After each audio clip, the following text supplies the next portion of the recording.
7 साल पहले कनाडा पहुंचे रवि और सरिता पटेल को लगा था कि उनका फ्यूचर कनाडा जाकर सिक्योर हो जाएगा, लेकिन आज हालत ऐसी है कि वो अपना स्टोर बंद करके इंडिया वापस लौटना चाहते हैं। वजह बार बार स्टोर के अंदर चोरी होना। चलिए, क्या है पूरा मामला, आपको सब कुछ डिटेल में बताते हैं। नमस्कार, मैं हूं आपके साथ प्रेरणा कौशिक।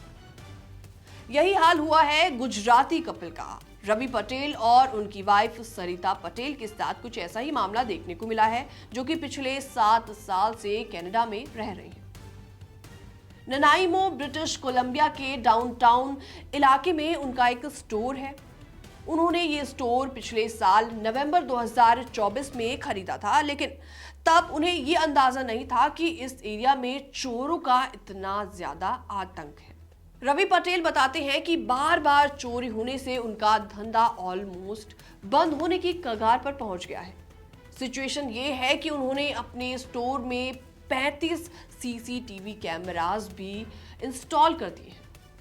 इसके अलावा पार्किंग लॉट और बिल्डिंग के चोरों और 20,000 कैनेडियन डॉलर खर्च करके 6 फीट ऊंची फेंसिंग भी उन्होंने करवाई है।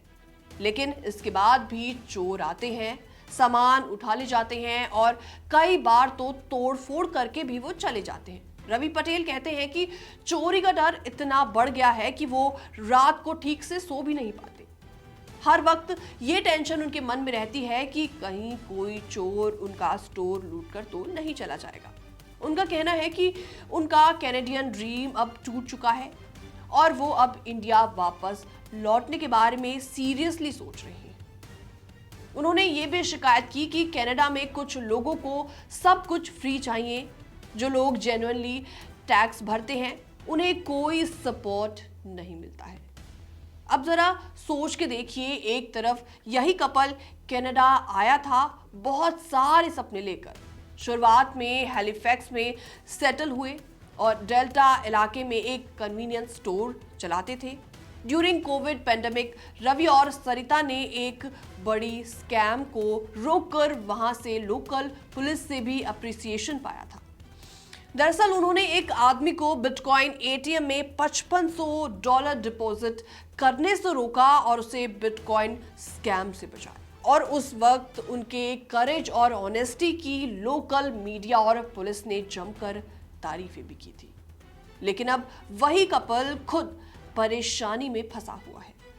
कैनेडियन गवर्नमेंट से मदद की गुहार वो लगा रहा है। सरिता पटेल ने एक इंटरव्यू में कहा कि बार बार हो रही चोरियों से उनका बहुत बड़ा नुकसान हो रहा है। इनकम इतनी कम हो गई है कि एम्प्लॉयज की सैलरी और टैक्सेस देना भी बहुत ज्यादा डिफिकल्ट होता जा रहा है। तो ये कहानी सिर्फ एक कपल की नहीं है, बल्कि ये हर उस इंडियन या फिर इमिग्रेंट की स्टोरी है जो कि बाहर जाकर हार्ड वर्क से अपना बिजनेस खड़ा करना चाहता है। लेकिन अगर लॉ और ऑर्डर सिस्टम उन्हें सिक्योरिटी नहीं प्रोवाइड कर पाते तो उनको मजबूरी में इंडिया वापस लौटना ही पड़ेगा। तो आज ये कपल मजबूर होकर इंडिया वापस लौटना चाहता है। ये सवाल भी उठता है कि आखिर ऐसी सिचुएशन में इंडियन कम्युनिटी को सपोर्ट कौन करेगा। आपको क्या लगता है? कमेंट सेक्शन में आप अपनी राय रख सकते हैं। बाकी तमाम अपडेट्स के लिए बने रहिए हमारे साथ।